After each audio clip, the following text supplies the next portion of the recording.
నమస్కారం media today news వార్తలకు స్వాగతం ముందుగా వార్తల్లోని ముఖ్యాంశాలు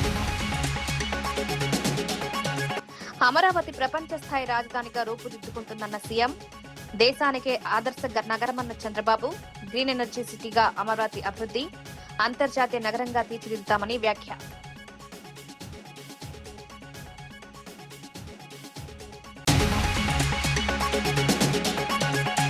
హరీష్ వ్యాఖ్యలకు క్షమాపణ చెప్పాలన్న ఆర్ఎస్ ప్రవీణ్ మహేష్ గౌడ్ వ్యాఖ్యలను ఖండించిన వైనం హిందూ సమాజానికి క్షమాపణ చెప్పాలని డిమాండ్ మత విశ్వాసాలను కించపరచొద్దని వ్యాఖ్య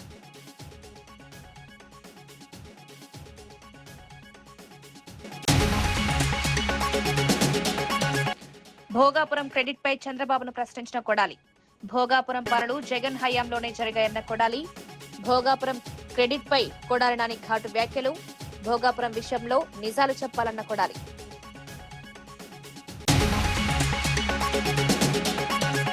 ఉప ఎన్నిక ఫలితాలు బీజేపీకి హెచ్చరిక అన్న కాంగ్రెస్ నేత బీజేపీ విధానాలకు ప్రజల తీర్పన్న కోట్ల శ్రీనివాస్ ఉప ఎన్నికల ఫలితాలపై వ్యాఖ్యలు ప్రజలు మార్పు కోరుకుంటున్నారన్న శ్రీనివాస్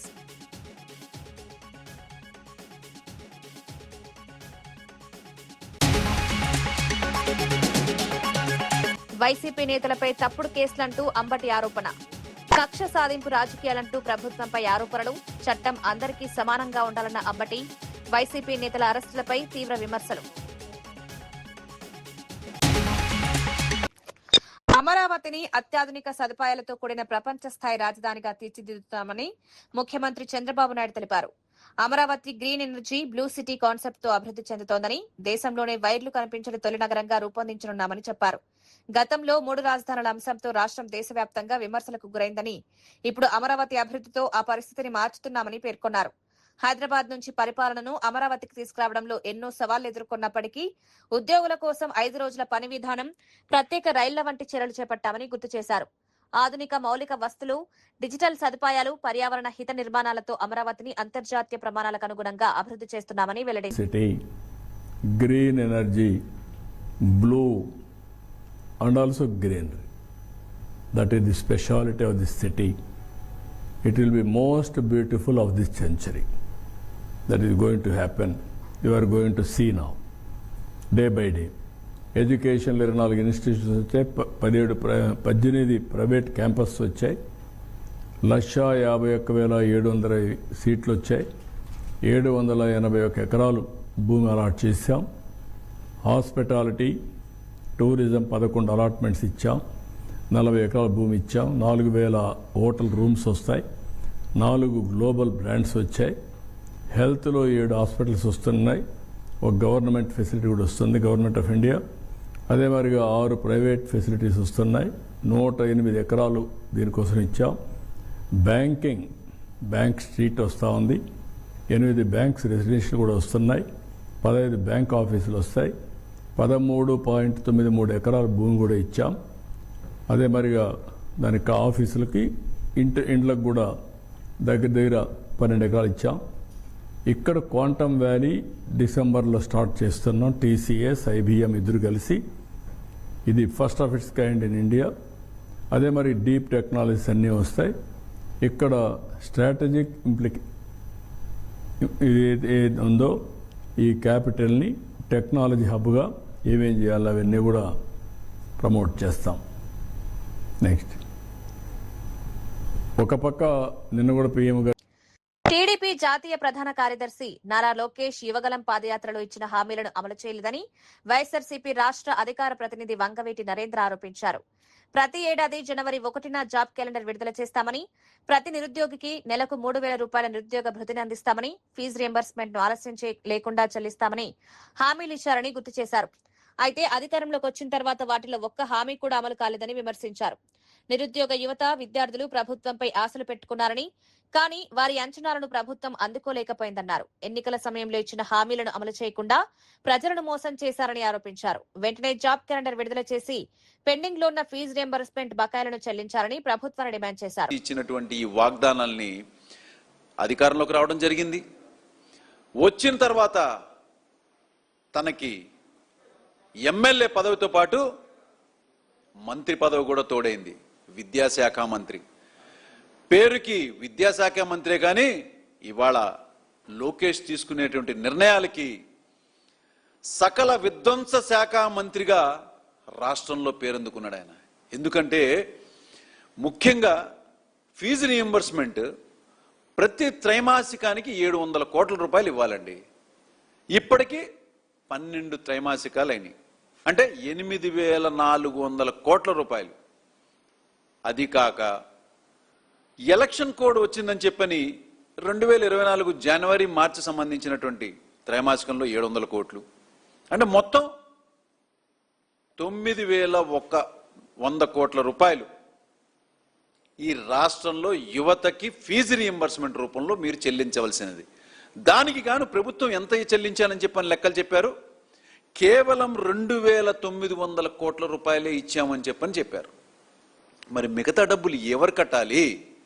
ఆ తల్లిదండ్రులు కాలేజీలకు వెళ్తే మీ ఫీజులు బకాయిలు ఉన్నాయి, మీరు కడితే తప్పించి మీ పిల్లలకి సర్టిఫికెట్లు ఇవ్వమని చెప్తుంటే వారు ఆ గోడు ఎవరికి వినిపించుకోవాలి? మరి ఇదెలా ఉంటే ఒక పక్క వసతి దీవెన జగన్మోహన్ రెడ్డి గారు ఇంట్రడ్యూస్ చేసినటువంటిది విద్యా దీవెనతో పాటు వసతి దీవెన అని చెప్పని కూడా వాళ్ళకి సంవత్సరంలో ఆ విద్యార్థులకి ఏమన్నా ఖర్చులు ఉంటాయని చెప్పని ప్రతి ఒక్కళ్ళకి కూడా సగటున 1000 రూపాయల నుంచి 1,500 రూపాయల దాకా ఇవ్వడం జరిగింది. ఇక ఆ వసతి దీవెన విషయానికి వస్తే సంవత్సరానికి 1,100 కోట్ల రూపాయలు చెప్పిన ఇప్పటికీ ₹1 కూడా చెల్లించాలి. అంటే ఈ 3 సంవత్సరాలకు సంబంధించినటువంటిది 3,300 కోట్లు, మొత్తం 9,500 కోట్ల రూపాయలు మీరు విద్యార్థులకు ఏదైతే మీ వాగ్దానం చేశారో పాదయాత్ర. రాష్ట్రంలో రెండో అతిపెద్ద ప్రభుత్వ క్యాన్సర్ ఆసుపత్రిని వరంగల్లో ఏర్పాటు చేయనున్నట్లు ఆరోగ్య శాఖ మంత్రి దామోదర్ రాజనరసింహ ప్రకటించారు. ఉమ్మడి వరంగల్ తో పాటు ఉత్తర తెలంగాణ ప్రజలకు అత్యాధునిక క్యాన్సర్ వైద్య సేవలను అందించడమే ప్రభుత్వ లక్ష్యమన్నారు. ప్రస్తుతం నిర్మాణంలో ఉన్న వరంగల్ సూపర్ స్పెషాలిటీ ఆసుపత్రిని ఈ ఏడాది చివరి నాటికి ప్రజలకు అందుబాటులోకి తీసుకొస్తామన్నారు. సచివాలయంలో మంత్రి కొండా సురేఖతో కలిసి వరంగల్, హన్మకొండ, జనగాం జిల్లాల్లో వైద్య సేవలపై సమీక్ష నిర్వహించారు. ఈ సమావేశంలో ప్రజాప్రతినిధులు, ఉన్నతాధికారులు, ఆరోగ్య శాఖ అధికారులు పాల్గొన్నారు. ప్రభుత్వ ఆసుపత్రుల్లో నాణ్యమైన వైద్య సేవలు అందించేందుకు అవసరమైన మౌలిక సదుపాయాలను మరింత బలోపేతం చేస్తామని మంత్రి తెలిపారు. ఉత్తర తెలంగాణ ప్రజలకు మెరుగైన క్యాన్సర్ చికిత్స అందుబాటులోకి రావడం వల్ల వేలాది మంది రోగులకు ప్రయోజనం కలగనుందని ప్రభుత్వం ఆశాభావం వ్యక్తం చేసింది.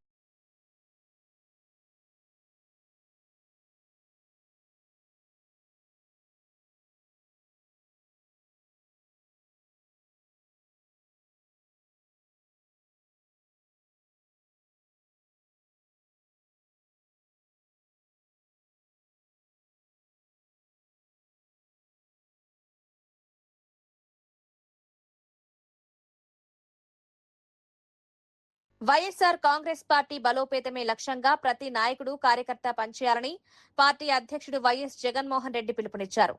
పార్టీలోకి చేరిన నేతలను ఉద్దేశించి మాట్లాడుతూ జీఎస్ అన్నను తాను గుండెల్లో పెట్టుకుంటారని, ఆయన పార్టీకి, ప్రజలకు మంచి చేస్తారనే పూర్తి నమ్మకముందన్నారు. మోహన్ ను తమ్ముడిగా భావిస్తున్నామని పేర్కొన్నారు. రాబోయే ఎన్నికల్లో విజయం సాధించేలా అందరూ సమన్వయంతో పనిచేయాలని పార్టీ శ్రేణులకు సూచించారు.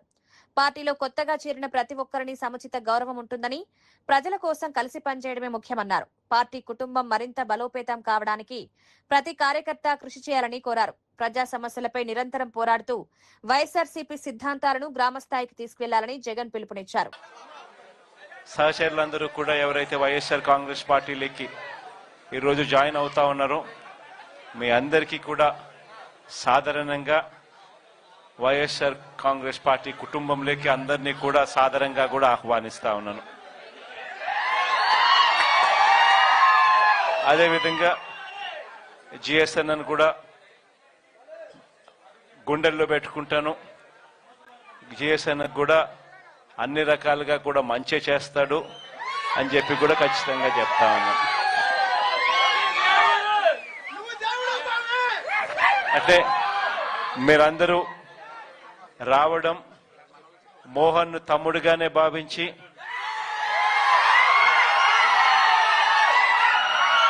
మోహన్ను ఖచ్చితంగా రాబోయే ఎన్నికల్లో గెలిపించే దిశగా మీరంతా కూడా అడుగులు వేయాలని కూడా సవినయంగా కూడా అందరితో కూడా మరొకసారి గట్టిగా కూడా రిక్వెస్ట్ కూడా చేస్తా ఉన్నాను. జిఎస్ఎన్ రాకతో రేపల్లెలో మరి ముఖ్యంగా టౌన్లో పార్టీ మరింతగా కూడా బలపడుతుందని చెప్పి కూడా ఆశిస్తా ఉన్నాను. వైఎస్ఆర్సీపీ నేతలను అరెస్టు చేసి బెయిల్ కూడా రాకుండా చేయాలనే ఉద్దేశంతో తప్పుడు కేసులు నమోదు చేస్తున్నారని మాజీ మంత్రి అంబటి రాంబాబు ఆరోపించారు. విరూపాక్షి కేసును ఉదాహరణగా ప్రస్తావిస్తూ బట్టలు చింపింది టీడీపీ వ్యక్తేనని వీడియోలు బయటకొచ్చినప్పటికీ విరూపాక్షిపైనే కేసు నమోదు చేశారని విమర్శించారు. ముస్తఫా కేసులో కూడా ఇదే తరహా పరిస్థితి నెలకొందన్నారు. వైఎస్ఆర్సీపీ నేతలు ఫిర్యాదులు చేసినా పోలీసులు కేసులు నమోదు చేయడం లేదని ఆరోపించారు. చట్టాన్ని సమానంగా అమలు చేయాల్సిన పోలీసులు అధికార పార్టీ ఒత్తిళ్లకు లోనై వ్యవహరిస్తున్నారని విమర్శించారు. ప్రజాస్వామ్యంలో ప్రతిపక్ష నాయకులను లక్ష్యంగా చేసుకుని వ్యవహరించడం సరికాదని, చట్టం అందరికీ సమానంగా ఉండాలన్నారు. టార్గెట్ చేసి ఫాల్స్ కేసులు పెట్టి అరెస్ట్ చేసి జైల్లో పెట్టి బెదిరించాలనేటువంటి ప్రయత్నం జరుగుతున్నట్టుగా అర్థమవుతుంది. ముస్తఫానే కాదు, విరూపాక్ష ఆలూరు ఎమ్మెల్యే గారు ఆయన అరెస్ట్ చేశారు. ఆయన అరెస్ట్ చేసిన విధానం చాలా ఘోరం. తలుపులు పగలగొట్టి, సీసీ కెమెరాలు మొత్తం పగలగొట్టి పోలీసులే తీసుకొచ్చారు, అరెస్ట్ చేశారు, కేసు పెట్టారు. అంటే ఎవరినైనా అరెస్ట్ చేస్తే బెయిల్ రాకోకుండా ఉండే కేసులు పెట్టాలి అనేటువంటి కుట్ర ప్రభుత్వం, పోలీసులు చేస్తున్నారు. అది ఇక్కడ బాధాకరమైన అంశం. ఆలూరు ఎమ్మెల్యే విరూపాక్ష గారి కేసులో ఒక మహిళను బట్టలు చించేశాడు అని కేసు పెట్టారు. అంటే బెయిల్ రాకుండా ఉండేందుకు. ఆ బట్టలు ఎవరు చించారంటే చాలా చిత్రం. ఆ మహిళ యొక్క భర్త చించాడు. అది సీసీ ఫుటేజ్లో కనపడుతుంది, అన్ని టీవీలో వస్తుంది వాళ్ళ. అంటే ఒక వైఎస్ఆర్ కాంగ్రెస్ పార్టీ నాయకుడిని అరెస్టు చేయాలి, బెయిల్ రాకోకుండా నివారించాలి అంటే వాళ్లే నేరం చేసి ఆ నేరాలు మా మీద మోపుతున్నారు. తాజా ఉదాహరణ విరూపాక్షి. ఆ భర్త ఎవరో నాగరాజు, ఆయన భార్య సీసీ కెమెరా పాపం చూసుకోలేదు. పాపం ఆమె భార్య బట్టలు చేశాడు, చించేసి నిరూపాక్ష గారు బట్టలు చించడానికి రిపోర్ట్ ఇచ్చాడు. పోలీసులు కూడా కేసు రిజిస్టర్ చేశారు. ఏంటి దారుణం నాకు అర్థం కాలేదు. అంటే వైఎస్ఆర్ కాంగ్రెస్ పార్టీ నాయకుల్ని, వైఎస్ఆర్ కాంగ్రెస్ పార్టీ ఎమ్మెల్యేలని అరెస్ట్ చేయడానికి, తప్పుడు కేసులు పెట్టడానికి పోలీసులు ప్రయత్నం చేయటం అంటే ఎంత దారుణం ఇది. అన్యాయం కాదా? ఇది కూడా అంతేగా. నిన్న ప్రకటన ఇచ్చారు, మరి ప్రకటన చూసారేమో, గుజరాత్ తెలుగులో ఇచ్చింది. అక్కడికి వెళ్ళి పట్టుకొచ్చారు. ఆ కుటుంబాన్ని వేధించే కార్యక్రమం చేస్తున్నారు. ఎంతకాలం చేస్తారు ఇది నాకు అర్థం కాలేదు. చాలా దుర్మార్గమైనటువంటి పద్ధతుల్లో పోలీస్ యంత్రాంగం ప్రవర్తిస్తుంది. బీహార్, మధ్యప్రదేశ్ ఉప ఎన్నికల ఫలితాలు బీజేపీ అనుసరిస్తున్న ప్రజా వ్యతిరేక విధానాలకు ప్రజలిచ్చిన తీర్పని Hyderabad agriculture market vice chairman Kotla Srinivas వ్యాఖ్యానించారు. బీజేపీ జాతీయ అధ్యక్షుడు నితిన్ నబీన్ ప్రాతినిధ్యం వహించిన ప్రాంతంలో కూడా పార్టీ ఓటమి చవిచూడడం ప్రజల అసంతృప్తికి నిదర్శనమన్నారు. దేశవ్యాప్తంగా ప్రజలు మార్పును కోరుకుంటున్నారని, కేంద్రంలో బీజేపీ ప్రభుత్వంపై వ్యతిరేకత పెరుగుతోందని తెలిపారు. రాబోయే సాధారణ ఎన్నికల్లో కాంగ్రెస్ పార్టీ అధికారంలోకి వస్తుందనే విశ్వాసం ప్రజల్లో బలపడుతోందన్నారు. కాంగ్రెస్ అగ్రనేత రాహుల్ గాంధీ దేశానికి తదుపరి ప్రధానమంత్రి అవుతారని నమ్మకం వ్యక్తం చేశారు. ప్రజాస్వామ్య విలువలను కాపాడే ప్రభుత్వాన్ని ప్రజలు కోరుకుంటున్నారని, ఉప ఎన్నికల ఫలితాలందే సంకేతాన్నిస్తున్నాయని వ్యాఖ్యానించారు. నిదర్శనం చెప్పక తప్పదు. అదే విధంగా అమిత్ షా గాని, నరేంద్ర మోడీ గాని 56 ఇంచుల ఛాతీ అని దర్పం చూపించకుండా, తానాశాయి చెలాయించకుండా ప్రజాస్వామ్యంలో పాలన చేయాలని సందర్భంగా మనవి చేస్తా ఉన్నాను. రాబోయే ఎన్నికల్లో కూడా కేంద్రంలో కాంగ్రెస్ పార్టీ ప్రధానమంత్రిగా మరి రాహుల్ గాంధీ గారు ఉంటారని చెప్పడంలో ఎలాంటి అత్యశక్తి లేదు. నేను తెలంగాణ రాష్ట్ర ఎంపీలను డిమాండ్ చేస్తున్నా, గౌరవ రాష్ట్ర ముఖ్యమంత్రి పార్టీలకు అతీతంగా కేంద్ర మంత్రులను కలిసి ఈ రాష్ట్రానికి రావాల్సిన హక్కుల గురించి కానీ, నీళ్ల గురించి కానీ, నిధుల గురించి కానీ, మెట్రో స్టేషన్ల గురించి కానీ, అదేవిధంగా ఓఆర్ఆర్ గురించి కానీ, భారత్ ఫ్యూచర్ సిటీ గురించి ఈరోజు మరి మా ముఖ్యమంత్రి చేస్తున్న ప్రయత్నాన్ని మీకు ఎందుకు ఆదివాసీల సమస్యలపై ఎమ్మెల్యే విడమ బొజ్జు తీవ్ర ఆందోళన వ్యక్తం చేశారు. ఈ ప్రాంతంలో ఫారెస్ట్ అధికారుల వ్యవహార శైలిపై తీవ్ర అసంతృప్తి వ్యక్తం చేస్తూ ముఖ్యంగా ఎఫ్డీపీటీ శాంతారాంను వెంటనే ఇక్కడి నుంచి బదిలీ చేయాలని ప్రభుత్వాన్ని కోరారు. ఆదివాసీ యువకులపై దాడులు జరిగితే అది పెద్ద విషయం కాదన్నట్లుగా అధికారులు మాట్లాడుతున్నారని ఆరోపించారు. అధికారులు ప్రజలతో స్నేహపూర్వకంగా వ్యవహరించాలని, లేదంటే ఉద్యమాలు తప్పవని హెచ్చరించారు. 49 జీవోతో పాటు దశలి పొట్టు పురుగు పెంపకం ద్వారా సుమారు 500 ఆదివాసీ కుటుంబాలు జీవనోపాధి పొందుతున్నాయని, అయితే ఆ కార్యక్రమాలను కూడా ఫారెస్ట్ అధికారులు అడ్డుకుంటున్నట్లు తమ దృష్టికొచ్చిందన్నారు. ఈ సమస్యలన్నింటికీ శాంతారాం వ్యవహార శైలే కారణమని ఆరోపించిన ఎమ్మెల్యే ఆదివాసీల జీవన హక్కులను కాపాడేందుకు ప్రభుత్వం తక్షణ చర్యలు తీసుకోవాలని విజ్ఞప్తి చేశారు. వైఖరి మారాలి. ఈరోజు మీకు ప్రేమ భావంతో మాట్లాడే ప్రయత్నం చేయాలి, కానీ ఇంకా కర్కశంగానే వ్యవహరించడం, అదేవిధంగా నిజంగా సస్పెన్షన్లో మరి పిల్లల్ని కొట్టారు, ఇల్లీగల్ యాక్టివిటీ చేశారు అనే కాన్సెప్ట్లో కాకుండా ఏదో విధులకు చెప్పకుండా బయటకు వెళ్ళినట్టు ఏదో ఆ ఆర్డర్ కాపీలు రాశారని, నేనైతే ఆర్డర్ కాపీస్ మొత్తం చదవలేకపోయినా, ఏదేమైనా సరే నా టార్గెట్ శాంతారాం కాబట్టి ఇమీడియట్లీ శాంతారాంని ఈ ప్రాంతం నుంచి పంపించాలి. అదేవిధంగా ఆదివాసులు కావచ్చు, ఆదివేశత్తులు కావచ్చు, ఎవరిని కూడా ఇప్పటి నుంచి ఇబ్బంది పెట్టద్దు. వాస్తవంగా ఈ యొక్క సస్పెన్షన్ తోటి రాష్ట్ర వ్యాప్తంగా కూడా అటవీ శాఖలో కొన్ని మార్పులు జరగాలని కోరుకుంటున్నా. ఎందుకంటే మీరు చేసే అరాచకాలు ఎవరు కూడా భరిస్తలేరు. తిరుగుబాటు వచ్చినప్పుడు ఎవరు కూడా దాన్ని ఆపలేదు. ప్రళయం వస్తున్నప్పుడు దాన్ని మనం అడ్డంగా వెళ్ళినప్పుడు మనం కూడా కొట్టుకుపోయే ప్రమాదం ఉంటుంది. కాబట్టి ఆ ప్రళయం రాకుండా ఉండాలంటే మరి సమీక్షల ద్వారా, మిగతా చర్చల ద్వారా అటవీకి సంబంధించిన పరిష్కారం చేయడానికి ప్రయత్నం చేయాలి. వాస్తవం ఒకసారి 60 రూపాయల కింద బట్టలు ఇచ్చిన తర్వాత దానికి దున్నడానికి కావచ్చు, అన్ని రకాల కంటిన్యూ చేయడానికి ఆస్కారం ఉంటుంది. కానీ ట్రాక్టర్తో దున్నద్దు, ఒపీనియన్ కొట్టద్దు, 3+ కరెంట్లు పెట్టద్దు, ఇలాంటి నియమ నిబంధనలు పెట్టడం. అదేవిధంగా శాంతారాం గారు అనాది కాలం నుంచి చాలా మంది బీసీలు కావచ్చు, ఎస్సీలు కావచ్చు వ్యవసాయం చేస్తుంటారు. అలాంటి వాళ్ళ గారు పోయి ప్లాంటేషన్ పెట్టే కార్యక్రమం. అదేవిధంగా పట్టుపురుగుల్లో ఉన్న ఆదివాసులు చేనుల దగ్గర 500 కుటుంబాలకు సంబంధించిన వాళ్ళలో పోయి BRS general secretary RS Praveen Kumar, TPCC అధ్యక్షుడు మహేష్ కుమార్ గౌడ్ వ్యాఖ్యలపై తీవ్రంగా స్పందించారు. హరీష్ రావు జన్మదినం సందర్భంగా పుణ్యక్షేత్రాలకు వెళ్లడాన్ని క్షుద్ర పూజలతో ముడిపెట్టడం హిందూ సమాజాన్ని అవమానించడమేనని విమర్శించారు. ఈ వ్యాఖ్యలపై మహేష్ కుమార్ గౌడ్ వెంటనే హిందూ సమాజానికి క్షమాపణ చెప్పాలని డిమాండ్ చేశారు. గాంధీ భవన్ పేరును గృహచార భవన్ గా మార్చుకోవాలని, మహేష్ కుమార్ గౌడ్ పేరును మాంత్రిక తాంత్రిక కుమార్ గా మార్చుకోవాలని ఎద్దేవా చేశారు.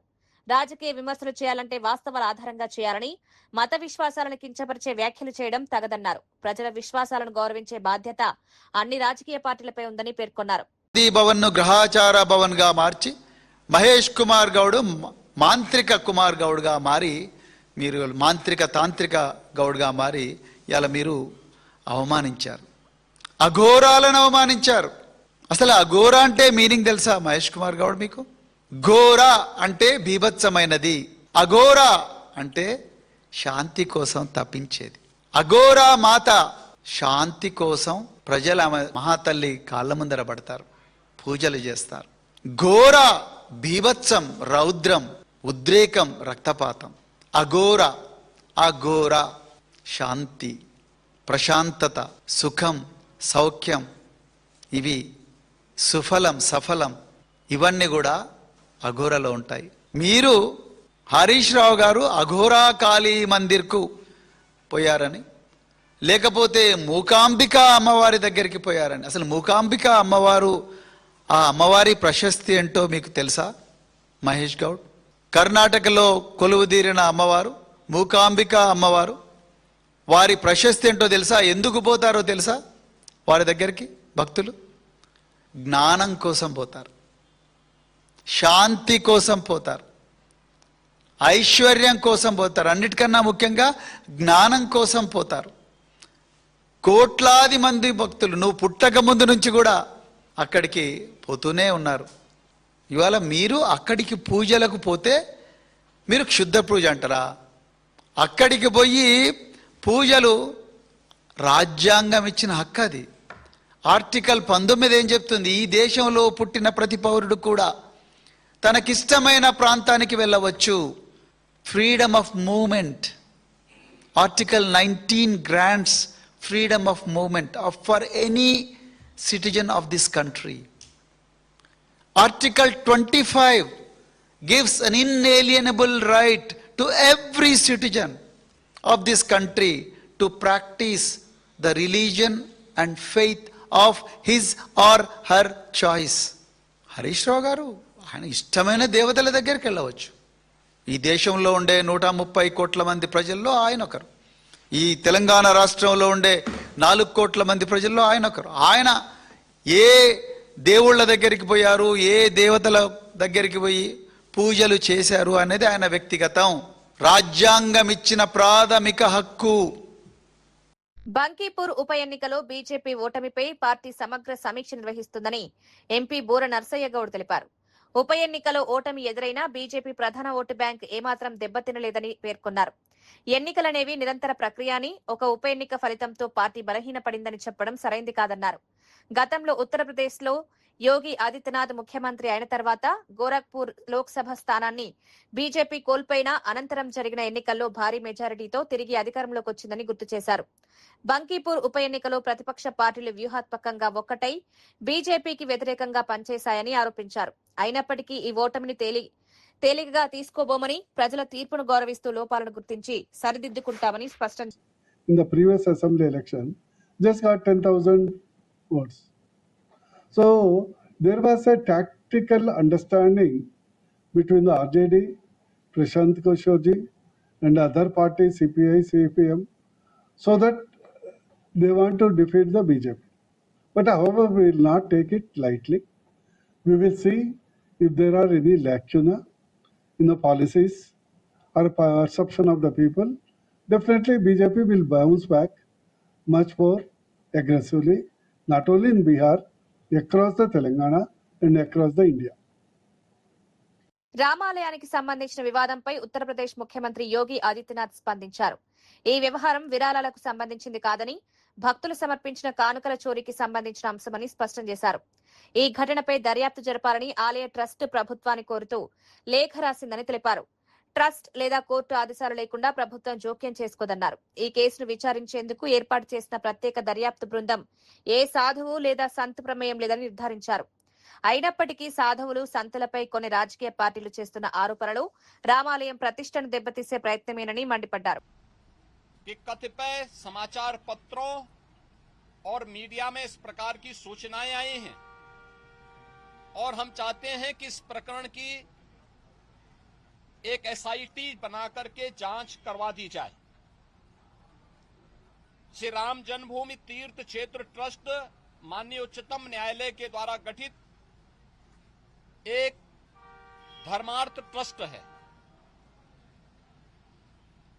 राज्य सरकार इस मामले में कोई हस्तक्षेप बिना ट्रस्ट के आग्रह पर या मान्य न्यायालय के आदेश के बगैर कोई भी निर्णय नहीं ले सकती थी. ट्रस्ट ने अपील की, अनुरोध किया. राज्य सरकार ने 13 जून को स्वयं उनके अनुरोध के क्रम में एक एसआईटी गठित कर दी, जिसमें सचिव स्तर के एक सीनियर अधिकारी को, एसआईटी का अध्यक्ष,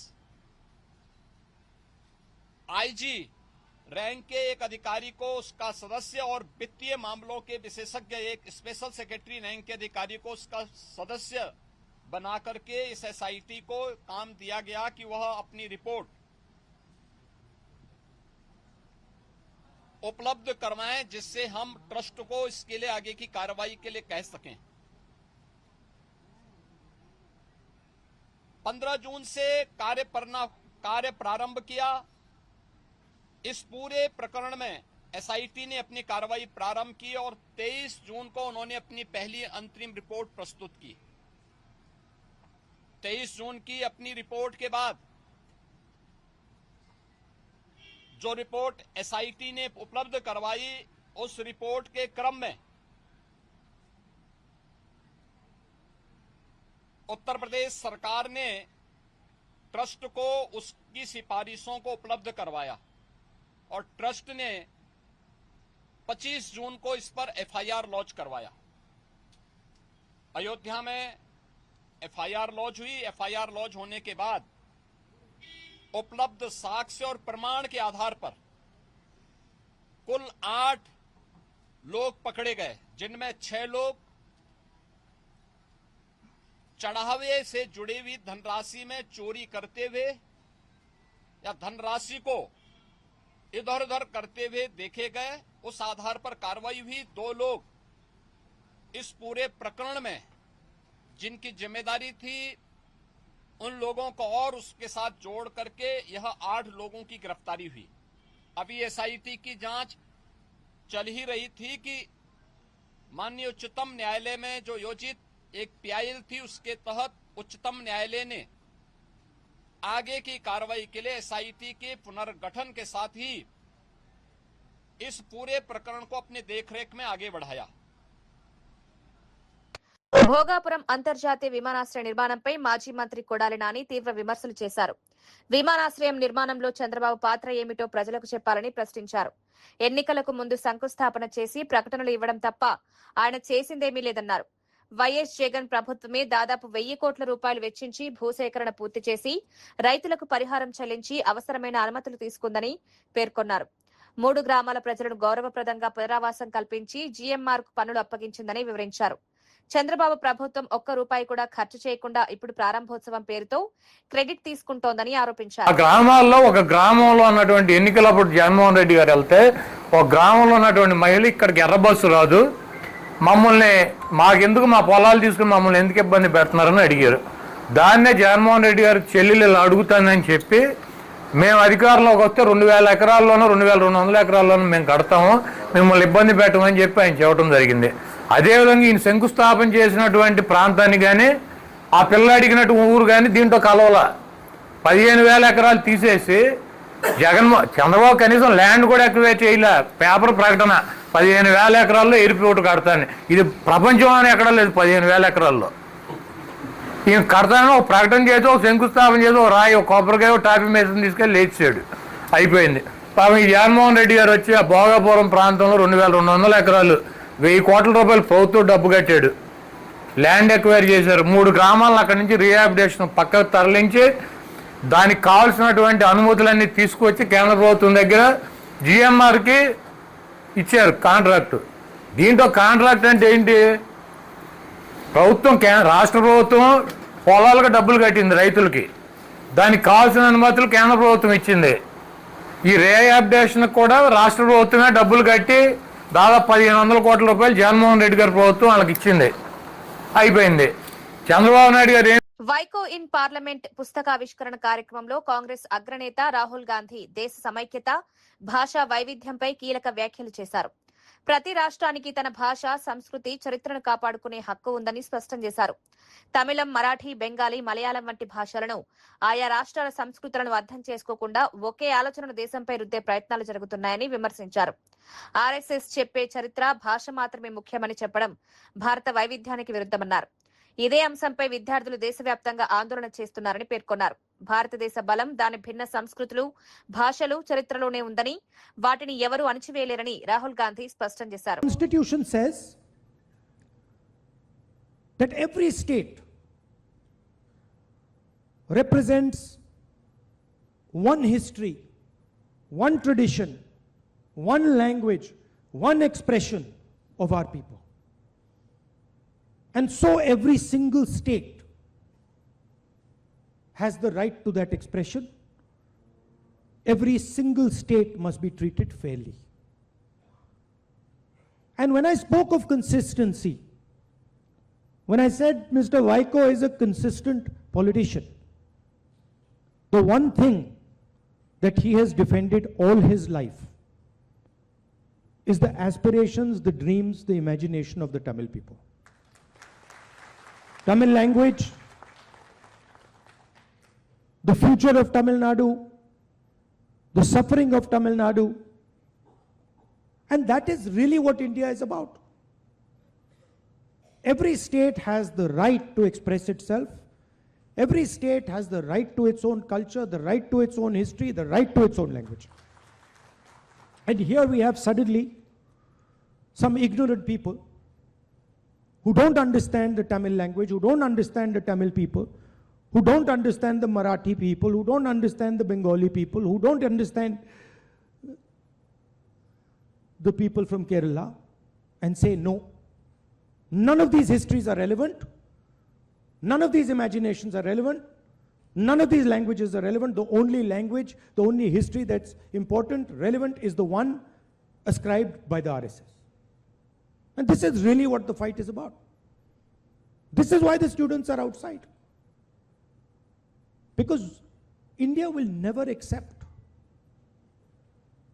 will never ever accept any of its cultures, any of its languages, any of its histories to be trampled by anybody.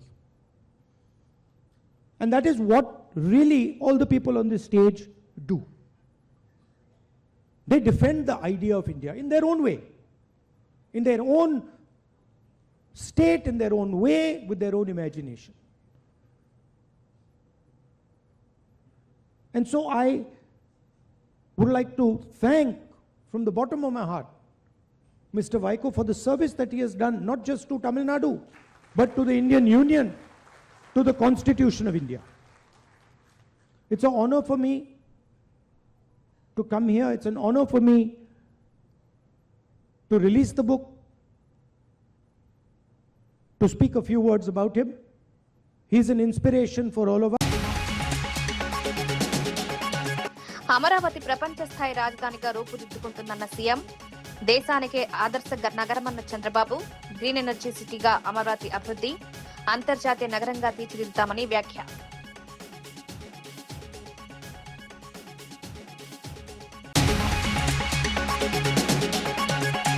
Harish వ్యాఖ్యలకు క్షమాపణ చెప్పాలన్న ఆర్ఎస్ ప్రవీణ్, మహేష్ గౌడ్ వ్యాఖ్యలను ఖండించిన వైనం, హిందూ సమాజానికి క్షమాపణ చెప్పాలని డిమాండ్, మత విశ్వాసాలను కించపరచొద్దని వ్యాఖ్య.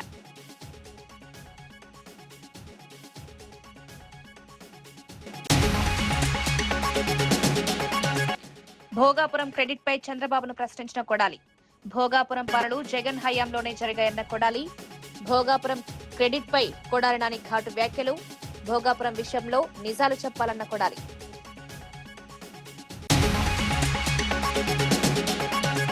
ఉప ఎన్నిక ఫలితాలు బీజేపీకి హెచ్చరిక అన్న కాంగ్రెస్ నేత, బీజేపీ విధానాలకు ప్రజల తీర్పన్న కోట్ల శ్రీనివాస్, ఉప ఎన్నికల ఫలితాలపై వ్యాఖ్యలు, ప్రజలు మార్పు కోరుకుంటున్నారన్న శ్రీనివాస్.